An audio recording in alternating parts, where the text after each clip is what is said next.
बिस्मिल्लाहिर्रहमानिर्रहीम। अस्सलाम वालेकुम डियर स्टूडेंट। आज का जो हमारा टॉपिक है उसमें हमने डिस्कस करना है DNA as a heredity material. सबसे पहले अपने इसके टाइटल को समझना है कि DNA as a heredity material क्या है।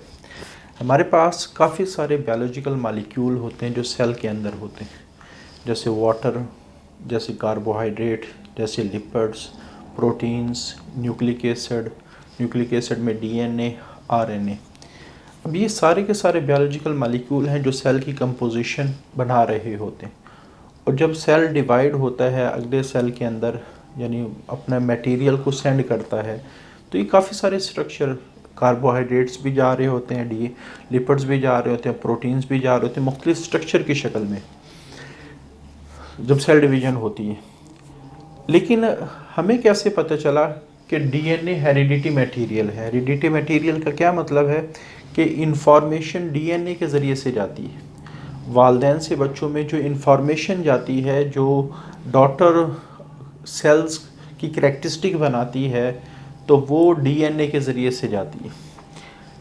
बाकी ना उस इंफॉर्मेशन में प्रोटीन पार्टिसिपेट करता है, ना उस प्रोटीन की इंफॉर्मेशन की ट्रांसमिशन में लिपिड पार्टिसिपेट करते हैं, ना कार्बोहाइड्रेट्स, ना वाटर या बाकी जो दूसरी चीज़ें हैं वो पार्टिसिपेट नहीं करती। तो ये रिज़ल्ट कैसे निकला है कि इंफॉर्मेशन डीएनए के ज़रिए से ही आगे ट्रांसफ़र हो रही है? तो इस हवाले से जो सबसे पहला यानी एक्सपेरिमेंट किया गया था, उसमें ये तो नहीं पता चला था कि इंफॉर्मेशन डीएनए लेके जाता है, लेकिन ये पता चल गया था कि इंफॉर्मेशन एक सेल से दूसरे सेल में ट्रांसफ़र होती है। तो इस एक्सपेरिमेंट को परफॉर्म किया था फ्रेडरिक ग्रिफिथ। तो इसका कंट्रीब्यूशन ये है कि ये पहला साइंटिस्ट है 1902 के अंदर जिसने मुख्तलिफ़ किस्म के एक्सपेरिमेंट किए, और उन एक्सपेरिमेंट के रिज़ल्ट के बाद उसको अंदाज़ा हुआ कि वाकई ही इंफॉर्मेशन एक सेल से दूसरे सेल में ट्रांसमिट होती है। तो ये ब्रिटिश माइक्रोबायोलॉजिस्ट है, इसने पहली एविडेंस प्रोवाइड की कि इंफॉर्मेशन एक सेल से दूसरे सेल में जाती है, लेकिन इसकी एविडेंस से ये कतन पता नहीं चला था। अभी हम एक्सपेरिमेंट को डिस्कस करेंगे कि इंफॉर्मेशन को ले जाने वाला कौन है। सिर्फ इंफॉर्मेशन की ट्रांसमिशन होती है, ये पता चल गया था। उसने कुछ ऐसे रिजल्ट ऑब्जर्व किए जो अनएक्सपेक्टेड थे। अनएक्सपेक्टेड कैसे थे उसको भी हम डिस्कस करेंगे। और उसने जिस बैक्टीरिया के ऊपर रिसर्च की यानी एक्सपेरिमेंट की, वो पैथोजेनिक बैक्टीरिया है, उसका नाम स्ट्रेप्टोकोकस नमूनी या इसको नीमोकोकस भी कहा जाता है।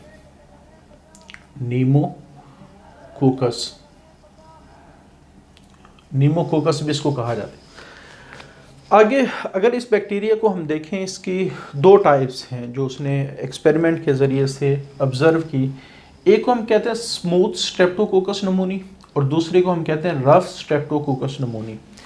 अब इनको जो नाम दिए गए, स्मूथ को स्मूथ क्यों कहा जाता है? क्योंकि जब हम कल्चर मीडियम पर इन बैक्टीरिया को ग्रो करवाते हैं तो जो स्मूथ कॉलोनीज़ बनाए वो स्मूथ स्ट्रेप्टोकोकस नमूनी है, और जो रफ़ कॉलोनीज़ बनाए वो रफ़ स्ट्रेप्टोकोकस नमूनी है। तो इसको इन शॉर्ट हम अपने लेक्चर में बाद जगह इसको एसएसपी भी और इसको आरएसपी कहेंगे। वैसे ये कोई इसका ऑफिशियल एब्रीवेशन नहीं है, लेकिन अपनी आसानी के लिए, ताकि हमें इस बड़े वर्ड को बार बार इस्तेमाल ना करना पड़े। तो स्मूथ स्ट्रेप्टोकोकस नमूनी को स्ट्रेप्टोकोकस नमूनी स्मूथ क्यों कहा गया? क्योंकि ये कॉलोनीज़ बनाते हैं जब कल्चर पे, तो वो स्मूथ कॉलोनीज़ बनाते हैं, यानी एक प्रॉपर और डिफाइंड कॉलोनीज़ बनाते, एक प्रॉपर शेप की कॉलोनीज़ बनाते। और ये वाली जो हमारे पास है ये रफ़ कॉलोनीज़ बनाते हैं, इस वजह से इसको रफ़ कहा गया, या इसको हम इस्तेमाल करेंगे आरएसपी।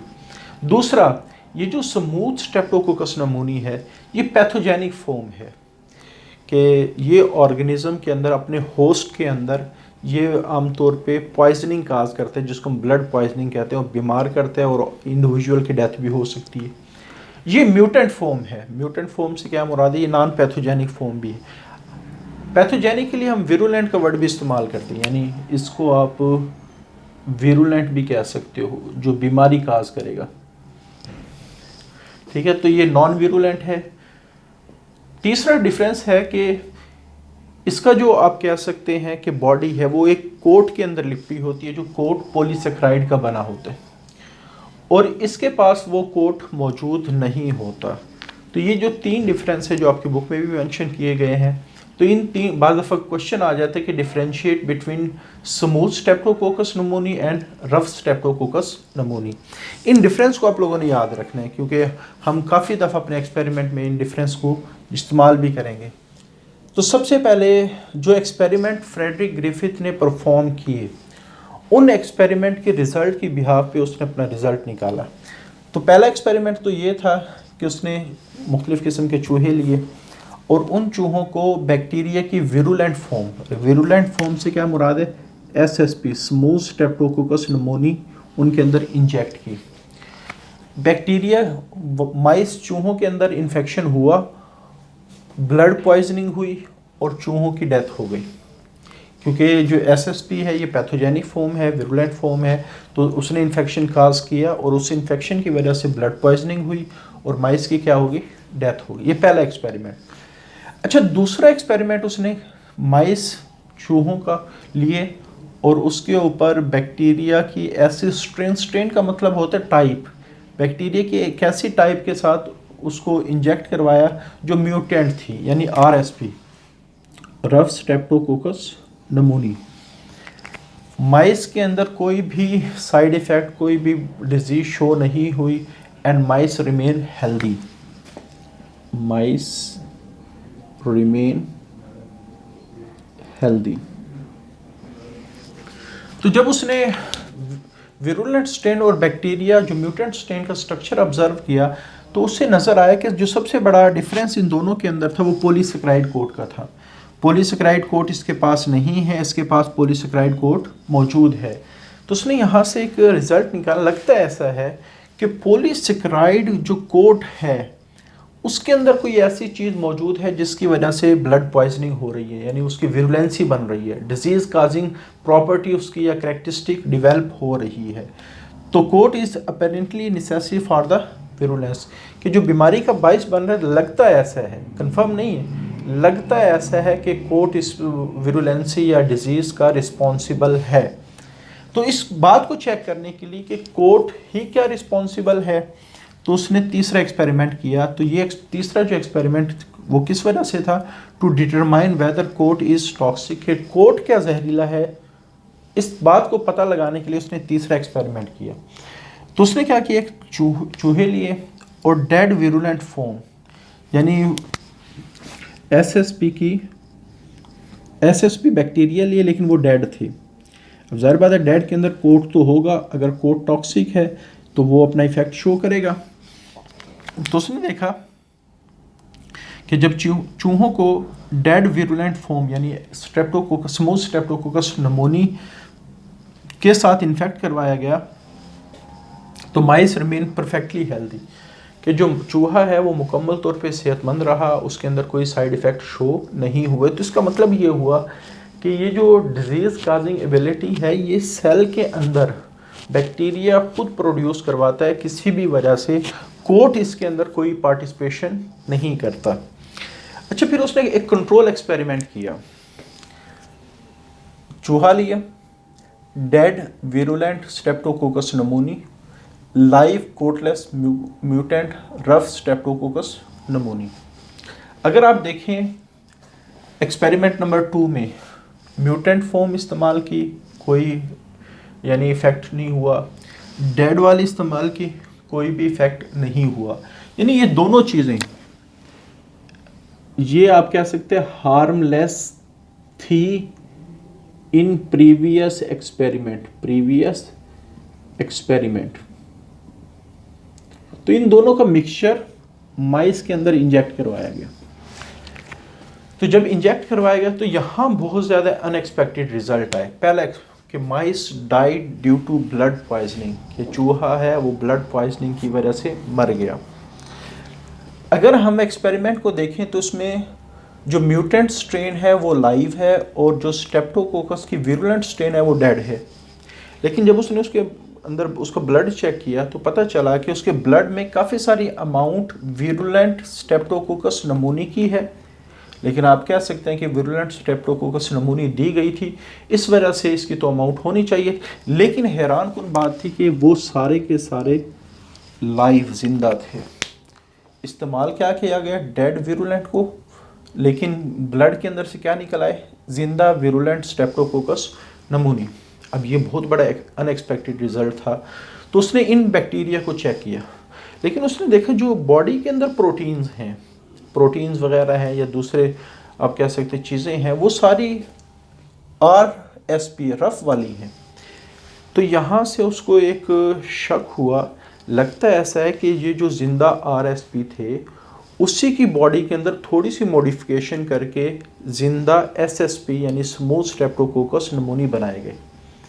यानी देखो ना, अगर सपोज एक बिल्डिंग हो, एक तो तरीका है कि पूरी बिल्डिंग को गिरा के नई बिल्डिंग बनाए तो हमें पता नहीं चलेगा कि इसमें मॉडिफिकेशन पुरानी बिल्डिंग में हुई है या नहीं हुई। लेकिन अगर पुरानी बिल्डिंग के अंदर ही हम डेंटिंग पेंटिंग करके नई बिल्डिंग की शक्ल उसको दें, तो जितना मर्जी हम नई शक्ल दे लें तो जो पुरानी बिल्डिंग के आसार हमें नज़र आएंगे किसी भी शक्ल में। ठीक है, तो उसने जब उसके स्ट्रक्चर को देखा तो था तो वो लाइव SSP का, ब्लड के अंदर से जो निकला वो लाइव SSP का था कि जिंदा स्ट्रेप्टोकोकस नमूनी है विरुलेंट वाले ब्लड के अंदर।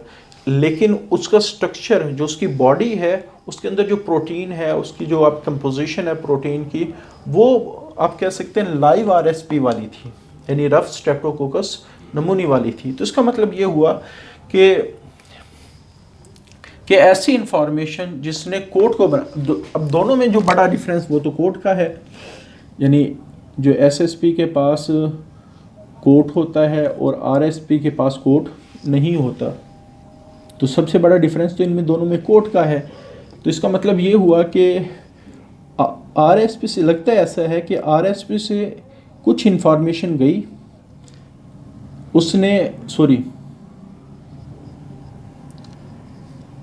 अब ये डेड है, ये लाइव है, इसके ऊपर कोट है, इसके ऊपर कोट नहीं है।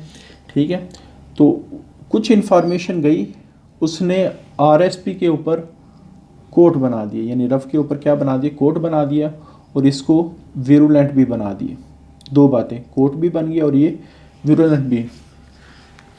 तो उसने इस फाइनल एक्सपेरिमेंट के बिहाफ पे एक रिज़ल्ट निकाला। वो रिज़ल्ट क्या था कि कुछ इन्फॉर्मेशन है, अब ले जाने वाला कौन है इसके बारे में कुछ नहीं पता।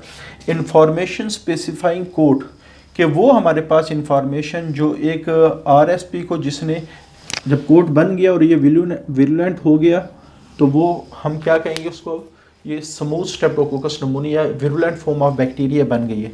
तो जो इन्फॉर्मेशन जिसने कोड बनाना है वो ट्रांसफ़र हुई फ्रॉम द लाइव RSP के जो जिंदा रफ स्ट्रेप्टोकोकस नमूनी से, और किसकी तरफ गई, ये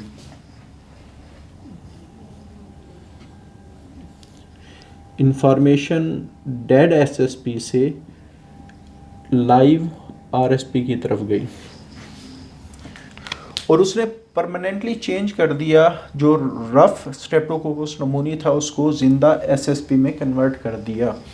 तो इसका मतलब ये हुआ कि इंफॉर्मेशन एक सेल से, यहाँ तो एक सेल ही ऑर्गेनिज्म है, एक सेल से दूसरे सेल के अंदर ट्रांसफ़र हो रही है और वो इंफॉर्मेशन क्या कर रही है, दूसरे सेल की करैक्टरिस्टिक को बदल रही है। कैसे बदल रही है कि पहले ये RSP था उसको किस में कन्वर्ट कर रहा है, SSP के अंदर। कैसे कन्वर्ट, कि वो जो इन्फॉर्मेशन RSP के पास आई है उसने कोड डेवलप करके उसको SSP में कन्वर्ट कर दिया और उसको विरुलेंट बना दिया। तो यहाँ इन एक्सपेरिमेंट के बाद उसने फिर एक डेफिनेशन निकाली जिसको कहा जाता है ट्रांसफॉर्मेशन या ट्रांसफॉर्मेशन प्रिंसिपल। अब ये इसको हम कैसे डिफाइन करेंगे इस एक्सपेरिमेंट के बिहाफ पे। The transfer of genetic material from the donor cell, कि एक सेल है वो अपनी जो डोनर होगा वो अपनी जेनेटिक इन्फॉर्मेशन को ट्रांसफ़र करेगा और किसको देगा, रिसिपिएंट सेल को देगा। और फिर जब वो रिसिपिएंट सेल में इंफॉर्मेशन चली जाएगी, change the characteristic of recipient cell, वो रिसिपिएंट सेल की करैक्टरिस्टिक को बदल देगा।